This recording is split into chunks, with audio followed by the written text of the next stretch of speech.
नमस्कार, आपण पाहत आहात बीपीएल न्यूज महाराष्ट्र। साईबाबांच्या जन्मभूमीत संतवाणी व गोविंद साई सांस्कृतिक कार्यक्रम उत्साहात संपन्न। आज साईबाबांच्या पवित्र जन्मभूमी पाथरी येथे आयोजित संतवाणी व गोविंद साई या भव्य सांस्कृतिक कार्यक्रमाला उपस्थित होतो।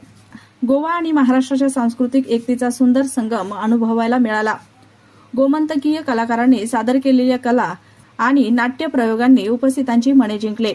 यावेळी आपल्या मनोगतात उपनगराध्यक्ष आलोक चौधरी यांनी साई विकास आराखडा नगर परिषदेमार्फत लवकर पूर्णत्वास नेण्यासाठी आमचे सकारात्मक प्रयत्न असल्याचे सांगितले। तसेच तांत्रिक बाबी पूर्ण झाल्यानंतर या कामास लवकरच सुरुवात होईल असे यावेळी नमूद केले। या प्रसंगी कार्यक्रमासाठी पाथरी नगर परिषदेचे उपनगराध्यक्ष आलोक मालक चौधरी, साई स्मारक समितीचे अध्यक्ष दळी साहेब, विश्वस्त अॅडव्होकेट कालिदासराव चौधरी, माजी नगराध्यक्ष अॅडव्होकेट मुंजाजीराव भाले पाटील, डॉक्टर मानवतकर साहेब, अॅडव्होकेट अतुलजी चौधरी, संजयजी भुसारी, सांगाडे साहेब, नारायण कुलकर्णी, मुख्य कार्यकारी अधिकारी जयप्रकाशजी टेहरे यांच्यासह साईभक्त मोठ्या संख्येने उपस्थित होते। कार्यक्रम उत्साहपूर्ण वातावरणात संपन्न झाला। या सुंदर उपक्रमासाठी सर्व आयोजक, कलाकार आणि सहकार्य करणाऱ्या मान्यवरांचे मनपूर्वक अभिनंदन व शुभेच्छा।